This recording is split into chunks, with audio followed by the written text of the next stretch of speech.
Welcome to Old Man Sports Talk.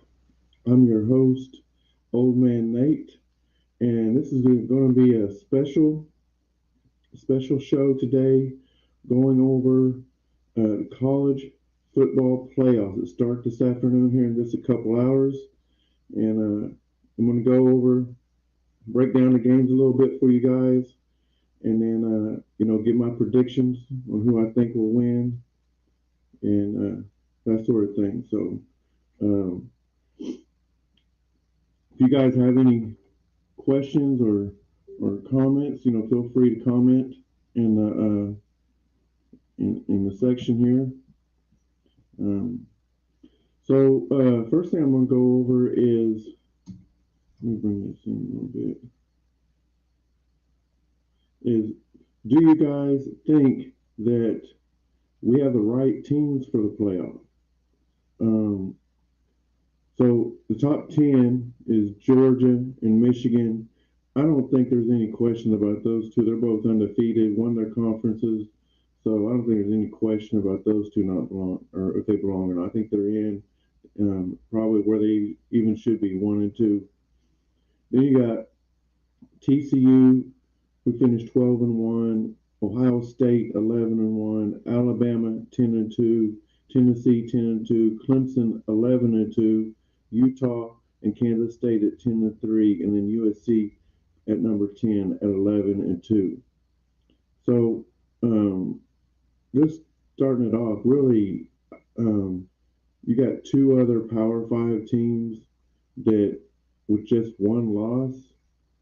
I think that puts them ahead of anybody else, even with two losses. Even if they was a conference champion or a three-loss conference champion like Kansas State was, I think you have to have these one-loss teams in there with it, or Power Five. If it was like a one-loss team, Houston, they're going to Big 12 next year, or a one-loss team, Boise State, teams like that that have been in the running before. Mentioned not necessarily in the playoff. I don't think Boise State's been in the playoff picture, but they have been in BCS talks about them and stuff. And you got also Memphis. Memphis has been in a chance to make a uh, make a name. Houston, like I said, mentioned before, they end up stumbling on their own feet in years past. But if you one of those teams with one loss, I don't think you can put them in over some of these other teams. But a Power Five team, one loss, even if they're and both those two teams, TCU and Ohio State, are not their conference champions. I think they still deserve to be in there. And we're going to break it down a little bit why. The only two-loss team I think you might be able to consider would have been Tennessee. I know people said Alabama. I'm saying no, simply the fact they lost to Tennessee.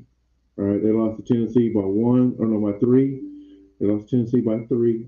Tennessee kicked a field goal to win the game um, as time expired. But you know, if you, Tennessee's two losses are to Georgia and South Carolina. And South Carolina, that loss was without um, their quarterback, and he tore his ACL before that game, and so I just don't think that. That lost South Carolina put them out. An unranked South Carolina at that. So they played Georgia tough, lost to them by two touchdowns, but that was at Georgia. So uh, yeah, I just think um, that they don't they didn't do enough to get in the playoffs. Alabama, no, I don't think they deserve it. Again, like I said, they lost to Tennessee and they lost to LSU. Both were top 10 teams when they played them and lost, and they lost to them, and they lost. Like I said, as time expired, both losses. But that's two losses. You gotta you got Ohio State and TCU with just one loss.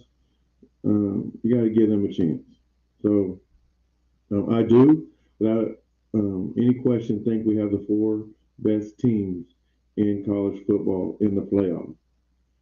I'm also going to start off by saying that this is the most paired or even college football playoff we have ever seen. Um, I know some people are going to say one of their team, especially if you're a fan, oh, my team dominant or whatever.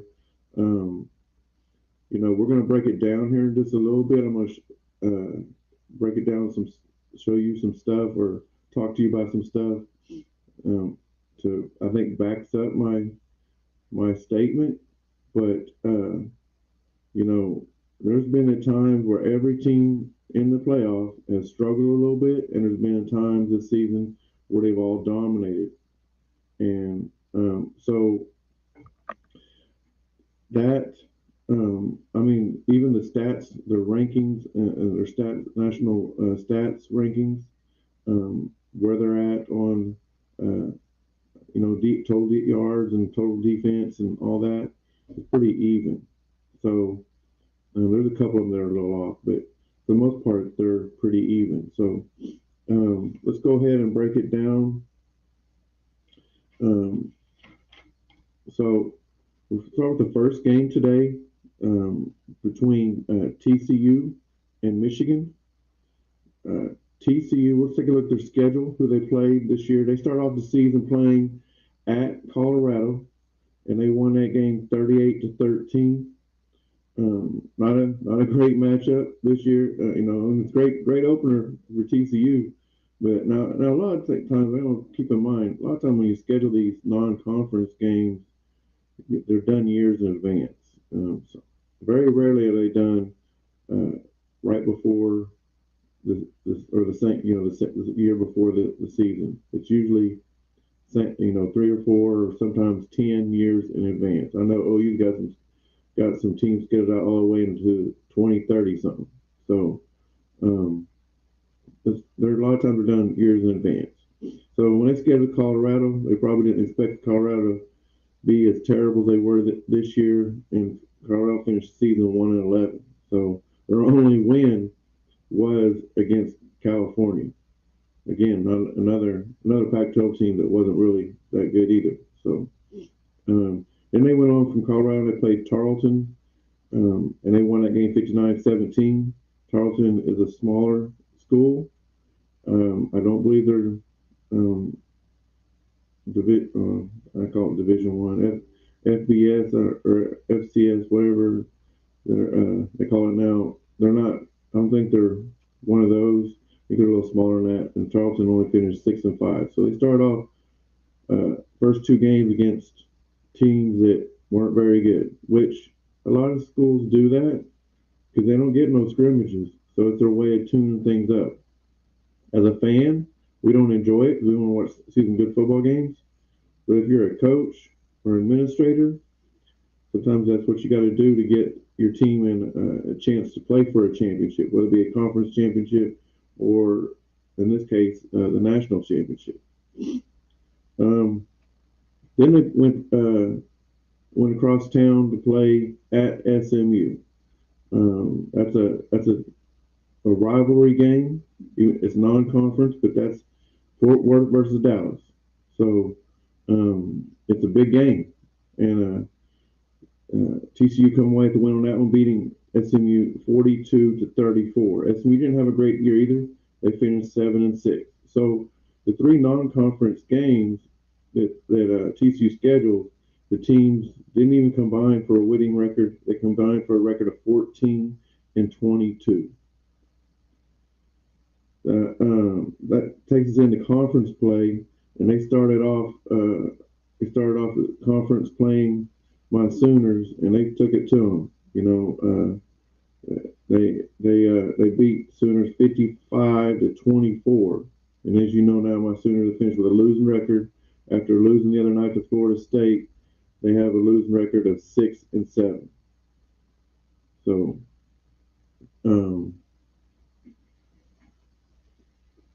let me check my phone here. My phone is blowing up. Okay, it's nothing important. All right. right, so good win for the Horned Frogs, and starting off conference right, winning 6-7. Or I'm sorry, winning 55-24 against Oklahoma, who finished 6-7. Then they played their. And by the way, the Sooners were ranked at that time.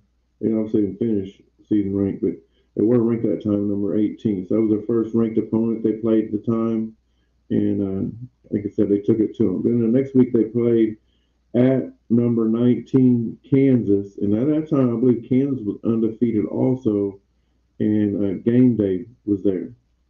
So it was a big game, and that it's a close game, but TCU ended up winning that one 38-31. And Kansas again finished with a losing record at 6-7. Started off 5-0, and then went south from there. So then they went to Oklahoma State. I'm sorry. Then they hosted Oklahoma State, and they won that one by a field goal, winning 43-40. And Oklahoma State did finish with a winning record despite losing in their bowl game the other night, and finished with a record of 7-6. Then they went on the road. No, I apologize again. Then they played another ranked team at number 7 or against number 17 Kansas State, and they won that game by 10, winning 38-28. And we know Kansas State finished with a great record and at 10-3.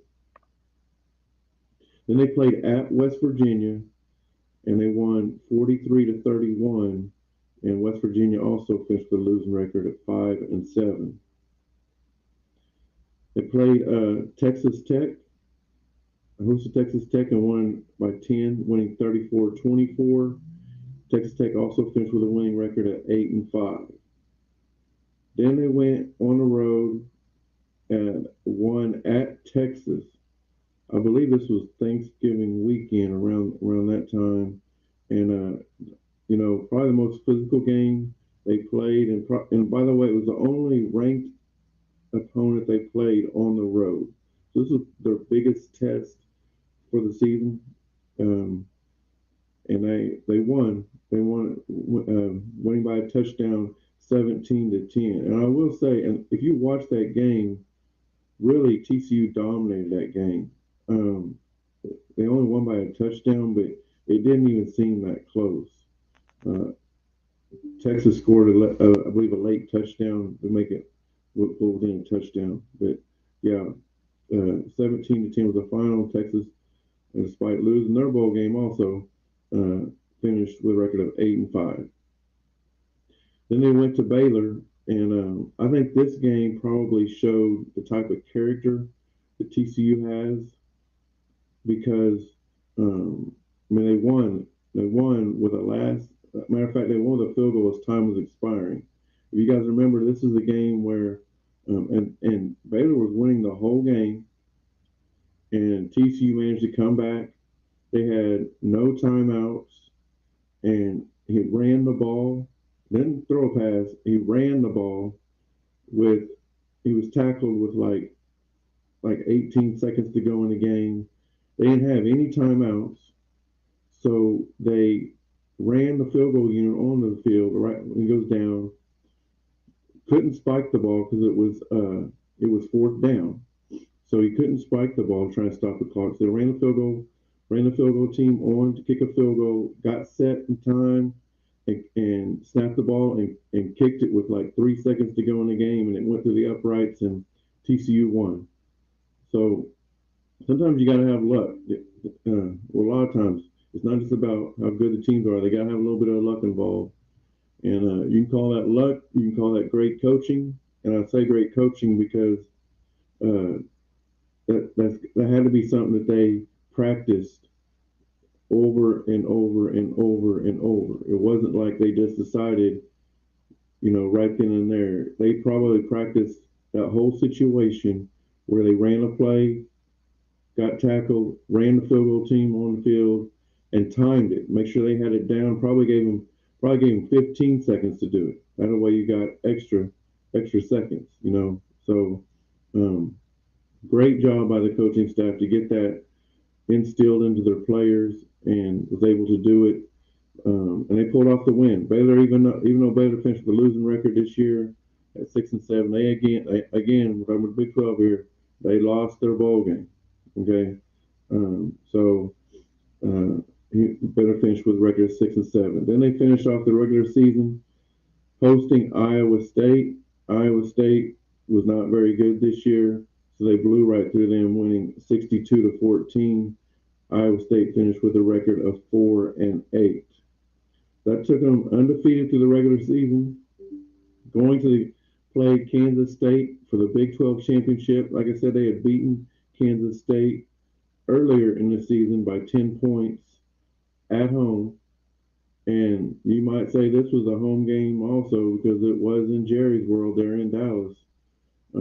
I don't exactly know what the fan ratio was. I can tell you there was a lot of purple involved though, because it was playing. Like I said, they were playing Kansas State.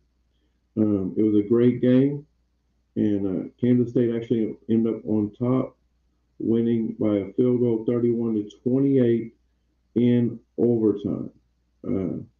That Kansas State, finished 10-3. They're ranked number 9 in the country right now. If you're watching, you got TV on besides watching me, or if you see us later on, then you know they're playing Alabama right now. The last time I checked, Alabama was winning, but I'm not sure what the score's right now.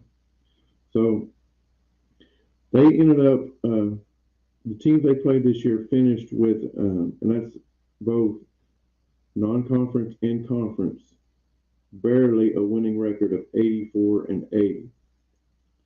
They played 5 ranked teams during the season. Out of those teams, or out of all the teams they played this year, there's only 2 teams that are currently ranked, and that is Kansas State and Texas. Now, Texas probably on the last poll will fall out of the top 25. I think they're ranked like 20th.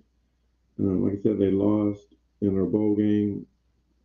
I just anticipate them falling out. They may stay around 25, but I think they'll fall all the way out. One other thing, I'm just throwing this out there. It was kind of ironic that when TCU played both OU and Texas this year, they both OU and Texas was ranked number 18. They played different times this season. Like I said earlier, OU was the first conference game that TCU played, whereas TCU was towards the bottom of the schedule. But yeah, both OU and Texas was ranked number 18 when they played them. TCU's passing leaders, obviously, is Max Duggan, quarterback. He threw for over 3,300 yards this year and 30 touchdowns. Their leading rusher was Kendre Miller, who ran for over 1,300 yards and got 17 touchdowns.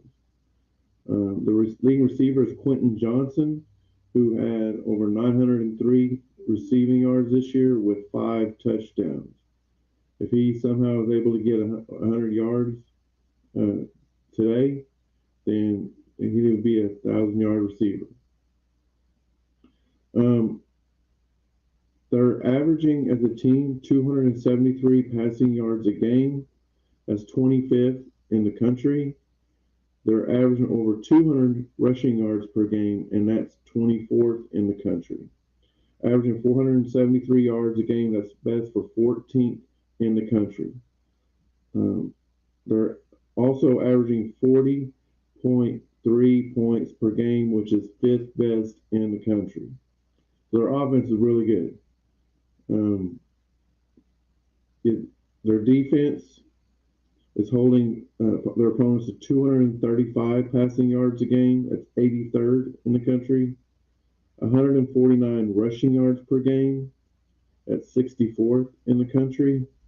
And then 385 total yards. That's 73rd best in the country. So their defense is not great. It's probably okay. Maybe even a little bit below okay. So great offense, not so great defense. Let's take a look now at Michigan. Oh, by the way, I forgot to give a shout out to HXC Gaming again.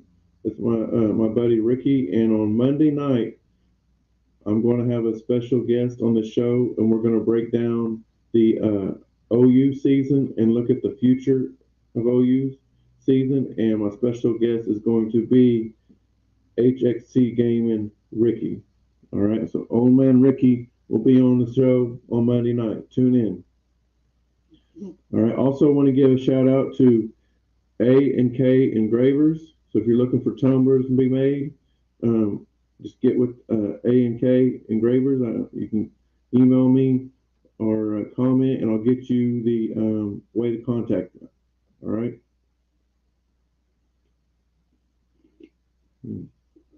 Good stuff. All right. So Michigan. Michigan started off their season against Colorado State and won that one 51-7.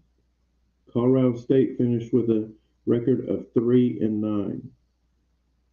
Then they started off, or then they played Hawaii and won 56-10.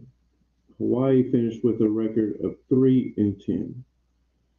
UConn started off, or UConn was the third game of the season, and Michigan won 59-0.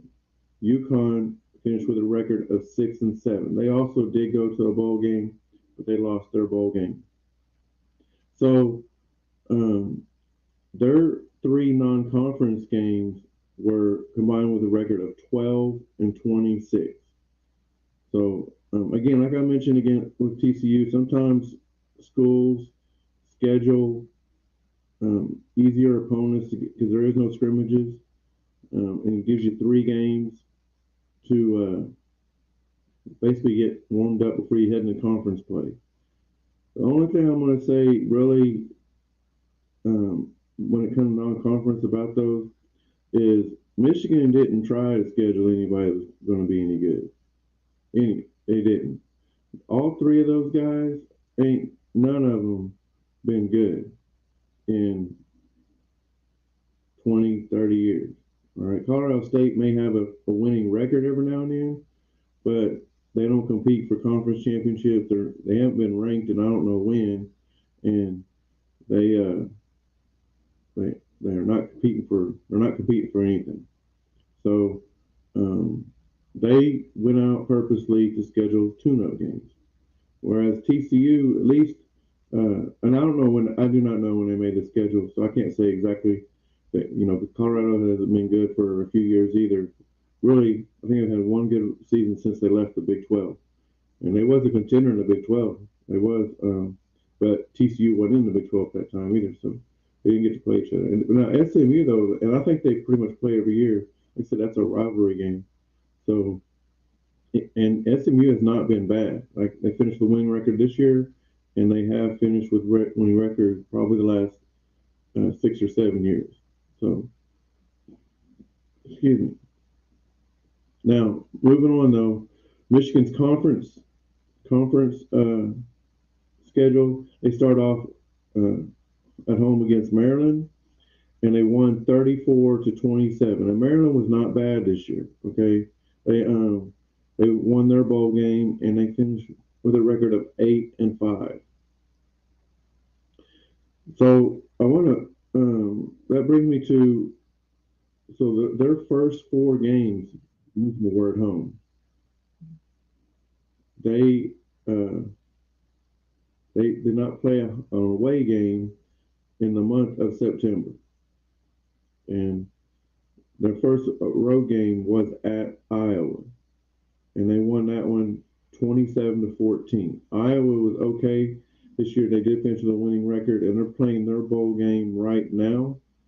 I don't even know if they're winning, but I know they're playing right now against Kentucky. They was winning earlier. I know 14-0, but I don't know what the score is right now. And Iowa finished with a record of 7-5. Then they played at Indiana and won 31-10, and Indiana finished with a record of 4-8. They played number 10. They hosted number 10 Penn State, and won that game 41-17. And Penn State finished with a record of 10-2. So pretty good season for Penn State. They have not played their bowl game yet, but they play it on Monday.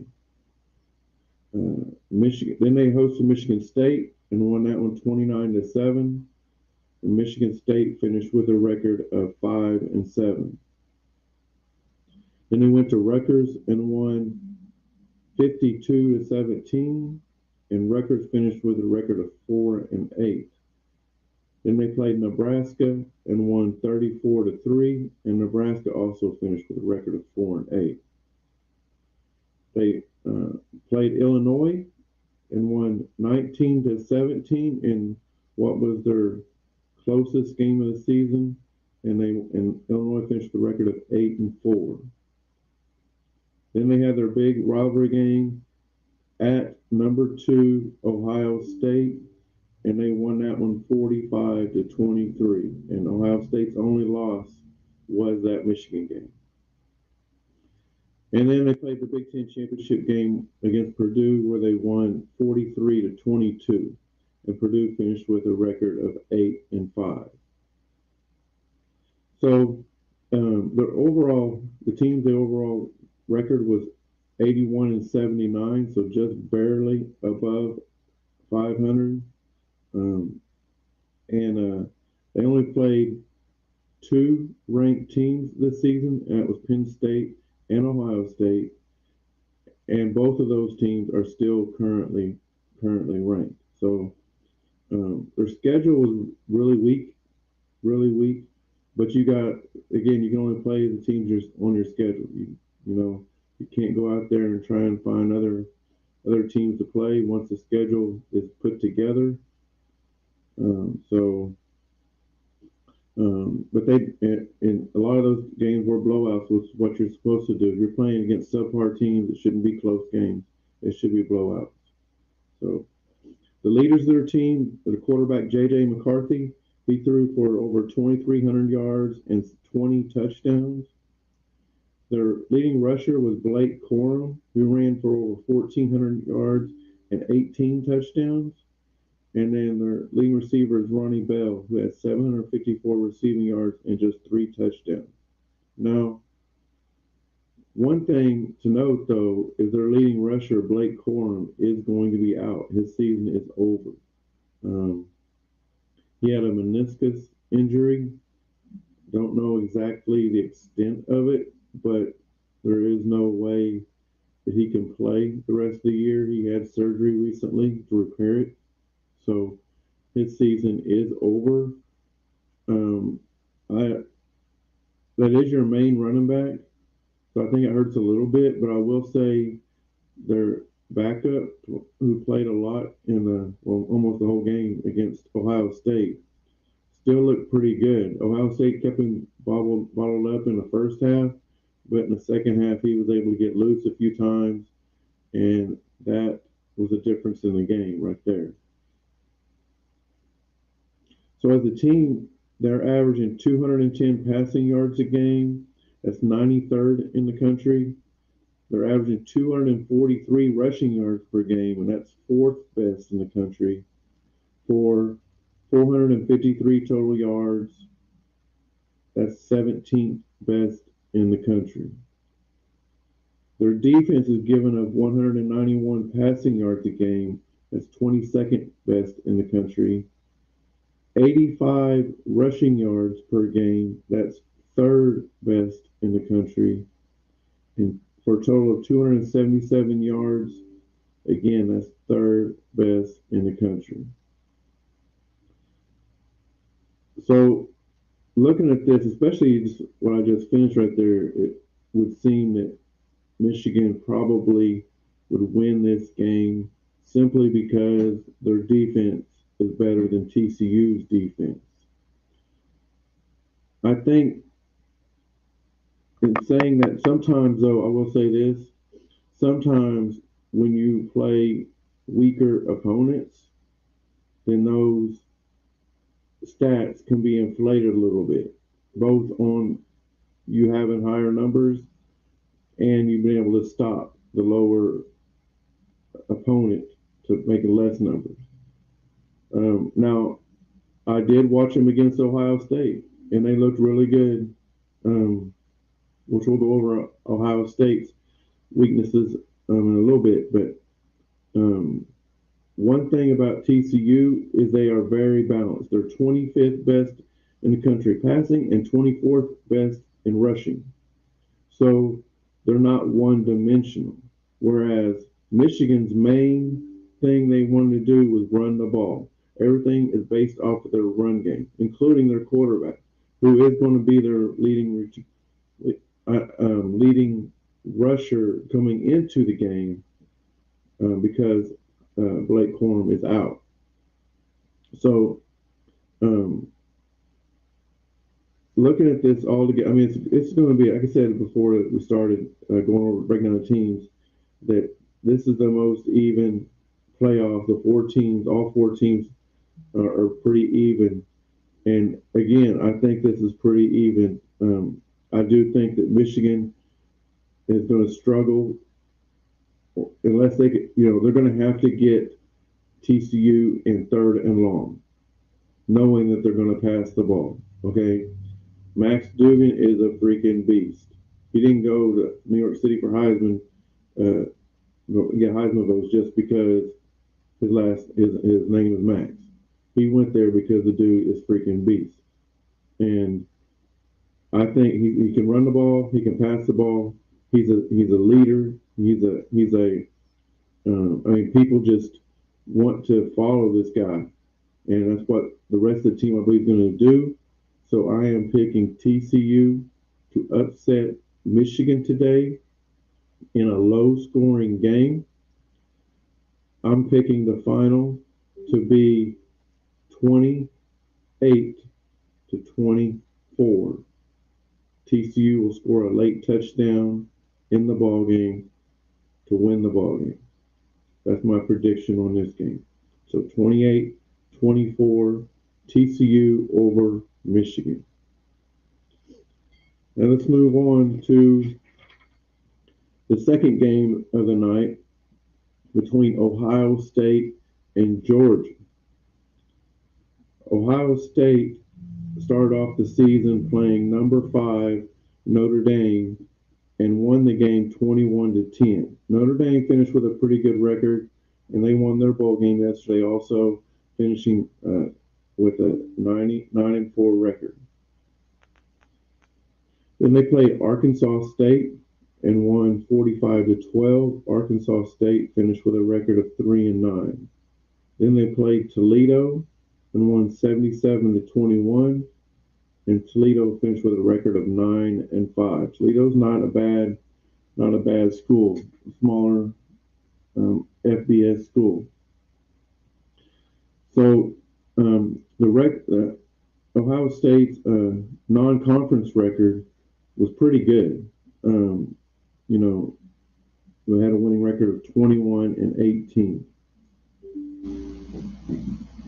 In the conference play, they played Wisconsin, and they won 52-21. And Wisconsin finished with a record of 7-6, winning their bowl game over Oklahoma State. Then they played Rutgers and won 49-10, and Rutgers finished with a record of 4-8. Now, here's another one. Okay, so Ohio State didn't play a road game until, again, the whole month of September. In fact, it's probably halfway into October before they hit the road. Now, the Notre Dame game might have been on a neutral site. I don't remember. But they were still listed as the home team. And it's not a true road game, even if it was. So it's half that's on the conference, man. I mean, these conferences have got to start showing favoritism to your top teams. You got to treat every team equally, whether it be the top team in the conference or consistently bottom feeder in the conference. All right, because their first two conference games was at home too. So five games before they hit the road, and the first road game was at Michigan State. where they won 49-20, and Michigan State finished with a record of 5-7. Then they got Iowa at home, and they won 54-10, and Iowa finished with a record of 7-5. Then they went on the road at Penn State and won 44-31, and Penn State finished with a record of 10-2. How would you like to be Penn State? I mean, you only have two losses, and the two losses are to Michigan and Ohio State, the teams in the playoff today. You're probably the third best team in your conference, and you got to play in the same division as Michigan and Penn State year in and year out. I know USC and UCLA is going to the Big Ten. I hope they do something where it kind of like pods, really, because they need to restructure the conference, because it should not be like this year's Big Ten championship game was Purdue was what I said, they finished 8-5. They should not be playing the conference championship. Now I know they're not. They didn't have 5 conference losses, but I think they had 3 at least, and they may have 4 conference losses and still play for the conference championship. And you got two other teams over there in the other division with 2 losses. Penn State got 2 losses, and Ohio State had 1. So they need to do something, because they don't have the 2 best teams playing for the championship. And it needs to be the 2 best teams playing for the championship. So, then they played at Northwestern, and they won that one 21-7. Northwestern finished with a record of 1-11. By the way, their only win came against Nebraska, the very first game of the season, and that was in Ireland. And Nebraska gave that game away. Nebraska had that game won, and they gave it away. And so Northwestern really could have went 0-12, but they played Ohio State tougher than anybody did, except for Michigan, obviously. But outside, I mean, now, granted, the conditions what they played that day was terrible. It was like 50-mile-an-hour wind. It was raining. The conditions were terrible. It was cold. However, the way when people say stuff like that, I always say one thing: both teams are playing the same conditions, so that's not an excuse. Okay, both teams were playing with 50-mile-an-hour wind. Both teams were playing with it rainy and cold. So the best team still should have dominated that game, or won the game in normal circumstances. But in this game, they should have dominated, because, like I said, Northwestern finished with 1-11 and really should have been 0-12. Then they played Indiana and won 56-14, and Indiana finished 4-8.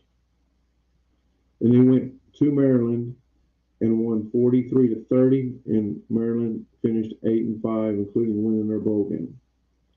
Then they hosted number 3 Michigan and lost 45-23, and Michigan finished undefeated at 13-0. In that game, Michigan really dominated the whole game. It was a close game in the first half. I believe Ohio State was even up at halftime, but they just had a couple of miscues. The Michigan did, and that was obvious. And then in the second half, halftime, they were able to fix those miscues. In the second half, they dominated the second half. Michigan did, and they rolled away with a 22-point win. So, one thing I'll say about Ohio State is their passing game is really good. Their running game is okay. But if you can force Ohio State one-dimensional, then and you have a really good defense, you can beat Ohio State. Their leaders are obviously C.J. Stroud, who was also in New York City for the Heisman. He finished with over 3,300 yards, 37 touchdowns. The running back was I don't know if it's Mion or Mayan Williams. He only ran for 817 yards though, and 13 touchdowns. So he's mostly using him when you get down by the goal line. He's not. He didn't rush for 1,000 yards. He's not going to rush for 1,000. I don't think he's going to get 200 yards tonight. Um, so running, like I said, they're mostly a passing team. Marvin Harrison Jr. led the team in receiving yards with over 1,100, and he also had 12 touchdowns. As a team, they're averaging 294 passing yards a game. That's 14th best in the country. They are averaging 198 rushing yards per game, though, and that's 27th best in the country. You, based off of what that stat and like who their leading rusher is, they must have multiple running backs that are pretty good. Did not break it down that far to look and see if that's true. They probably have three running backs and CJ Stroud don't like to run though. Um, even though it's open a lot, he doesn't like to run. So I don't think he's one of the top three runners on the team. I'm just going to guess that without looking, but he does not like to run. They're averaging 492 yards per game. That's eighth best in the country. Their offense, again, is really good. They're averaging 44.5 points per game. That's second best in the country. So they can score some points. Defensive wise, they're giving up 184 yards per game. That's 14th best. They're averaging 119. Teams are averaging 119 yards per game. 23, or that's rushing the ball. That's 23rd best in the country. For total yards of 303 yards per game, that's 11th best in the country. So their offense is really good. Defense is pretty good. But again, as I said earlier, it can be inflated by weaker teams that you play. All right. By the way, the teams they played had an overall record of 80-71 this year. So a little bit better record than what Michigan and Ohio, or TCU played. That's a little bit inflated by Notre Dame. Notre Dame had a record, not or their non-conference, I will say, because they had a winning record non-conference with Notre Dame and Toledo both have a winning record. So that helped them out a lot. The non-conference schedule being a little tougher than what Michigan and TCU had. They played two ranked teams, Ohio State and Michigan. I'm sorry, Penn State and Michigan, and both those teams are still ranked. But in between, between Penn State, between the Notre Dame, Michigan, and Penn State, the rest of their schedule, and again, most of it's conference, but it's pretty weak. Pretty weak. So, if we take a look at Georgia, Georgia also started off the season with a ranked opponent against Oregon, and that one was, they're going to call it technically on a neutral site because it was in Atlanta, but it's in Georgia, right? Just because it's not at Georgia's home stadium doesn't mean that it's not a home game for Georgia. And Georgia handled that game convincingly, winning 49-3. And Oregon finished with a record of 10-3. Then they played Samford and won 33-0. Now Samford is a FCS school that's really good, but they just can't handle the, likes of Georgias and Bamas and Michigans and TCUs. Samford finished with a record of 11-2. They got beat by Georgia 33-0. Then they started their conference play and played at South Carolina and won 48-7. And South Carolina finished with a record of 8-5. Then they went back to a non-conference playing Kent State and won 39-22. And Kent State finished with a record of 5-7. That game, I remember that game. That game, Kent State actually gave Georgia a really good game and was up like 17-0 or something like that at one time. Before Georgia decided to play some football. But yeah, I was a little surprised when the Kent State gave them a little bit of money because OU played Kent State and rolled all over, and OU finished with a record of 6-7. So I was a little surprised that Kent State uh, gave Georgia some competition. But as you're going to see in a couple other of these games, Georgia sometimes plays down to their competition. They don't come ready to play.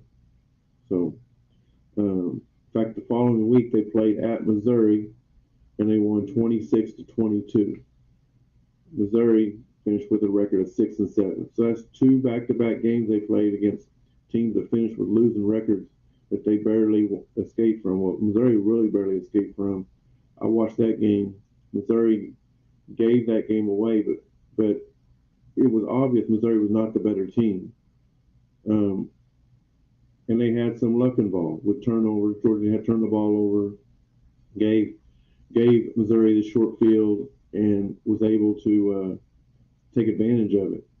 But Missouri late in the game was even struggling to move the ball, and Georgia ended up winning by 4 points. So that may have woke them up though a little bit. After that is Auburn became the next victim, losing 42-10, and Auburn also finished with a record of 5-7.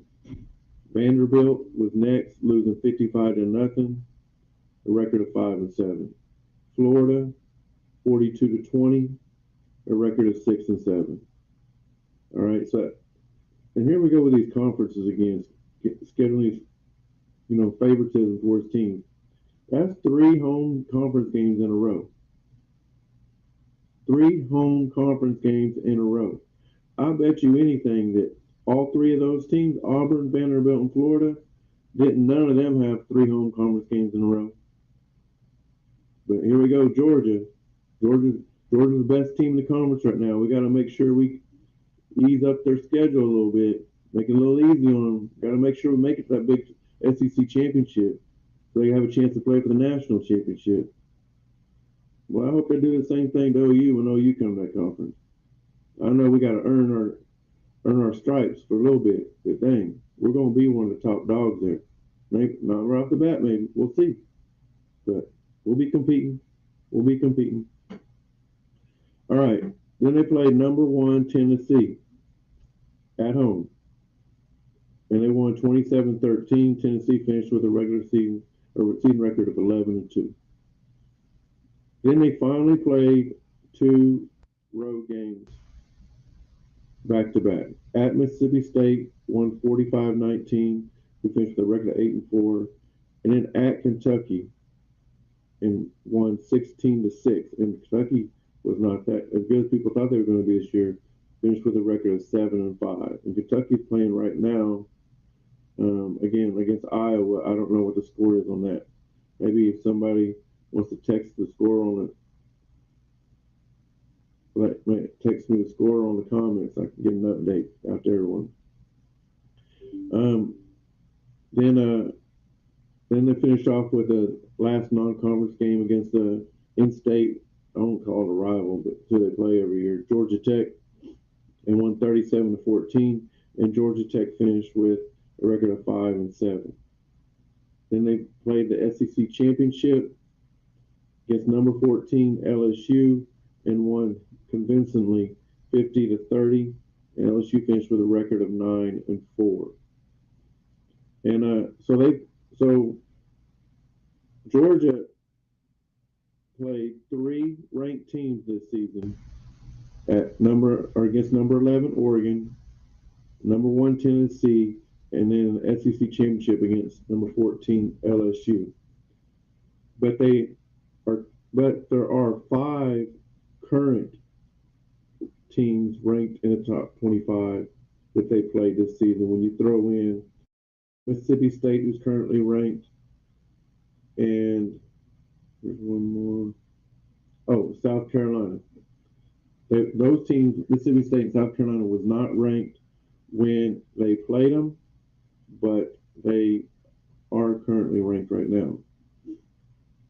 So their non-conference record, because they played 4 teams, ended up being 31-19, which is pretty good because they played Oregon and Sanford. Like I said, they're a small school, but they're really good. So that helps beef up the record a little bit. And then their overall record against teams they played was 96-67. So they played what appears to be pretty good competition this year.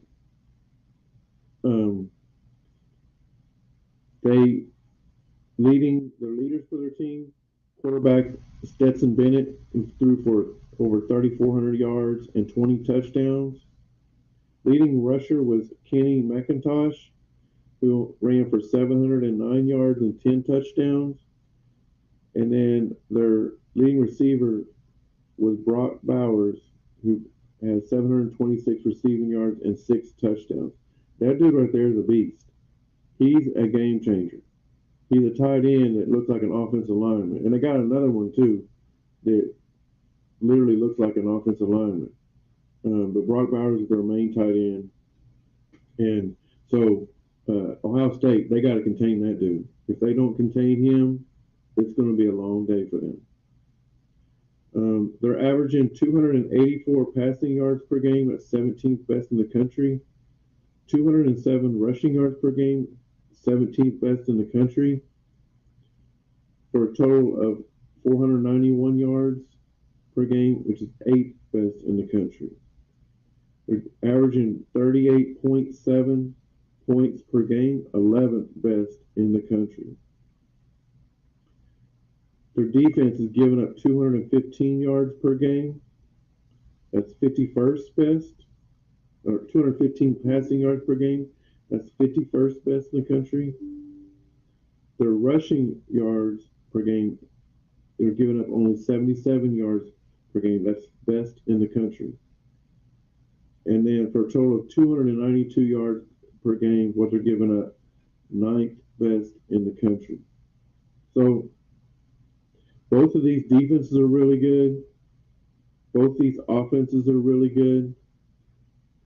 These really almost look like two pretty even teams. Again, like I said earlier, 4 really good teams, 4 evenly teams. So I think really in this matchup, um, I think C.J. Stroud is a difference maker in this game. I think he's a better quarterback than Stetson Bennett. Stetson Bennett, I know don't get enough credit, and I'm not going to give him enough credit today. He's a winner. I've seen him play. He's a fighter. The team just rallies around him.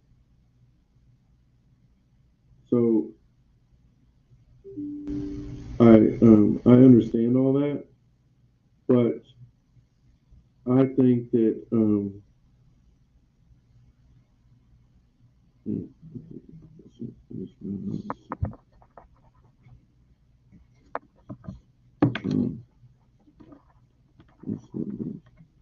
almost done my show.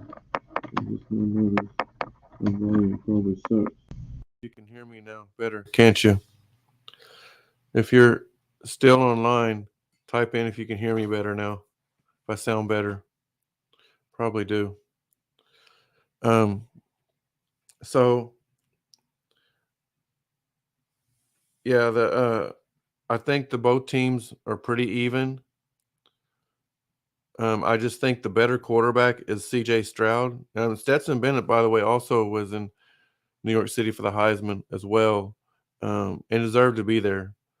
But I think the better of the two quarterbacks is C.J. Stroud. And where is the weakness at on Georgia? It's in their secondary. I think Ohio State is going to throw the ball a lot. They're trying to get open up the running game, which if C.J. Stroud don't take advantage of the holes that run the game today, then that will give them a chance to lose. He's going to have to run the ball some. I think Georgia is more battle tested and has won games played tougher competition, I should say. But I don't know. My gut tells me that the team that's going to win today is going to come from Ohio State in the Big Ten. Okay. Um, it kind of reminds me, and it would be kind of ironic if it ended up this way. But the very first college football playoff, I do not remember what year it was. I'm thinking 2015, um, but I might be wrong on the year. But if y'all remember correctly, going into the conference championship week, TCU and Baylor were both ranked 3 and 4. But the Big 12 that time did not have a conference championship game. So the winner, as far as the conference champion, it was really it was either, I think it would end up being a co-champion because they both had one loss. Um, Even though probably you could say, well, whoever won between them should probably be the conference champion. But I think it ended up being co-champion between them. But because they didn't play on conference championship day, Ohio State did, and they were the team that was outside looking in, and they played. I think I want to say they played Wisconsin and beat the brakes off of them, beat them by like 55-0, and that swung some votes. And I believe also that day was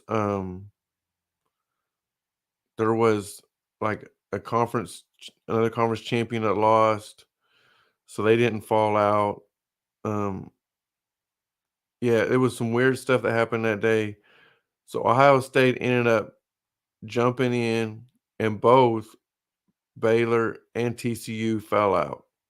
Neither one of them got a chance to play for the playoff. In that first year, it was Oregon, Florida State, I believe it was Alabama, and I know Ohio State. And Florida State and Oregon played each other, and Oregon beat the brakes off of Florida State. That was Jameis Winston. They were undefeated, but didn't play good the whole year. They didn't play very good, and Oregon beat the brakes off of them. And then Ohio State played Alabama, and Alabama, Ohio State beat Alabama. And then Ohio State ended up going and playing Oregon, and Ohio State won that game. So Ohio State won the very first college football playoff championship.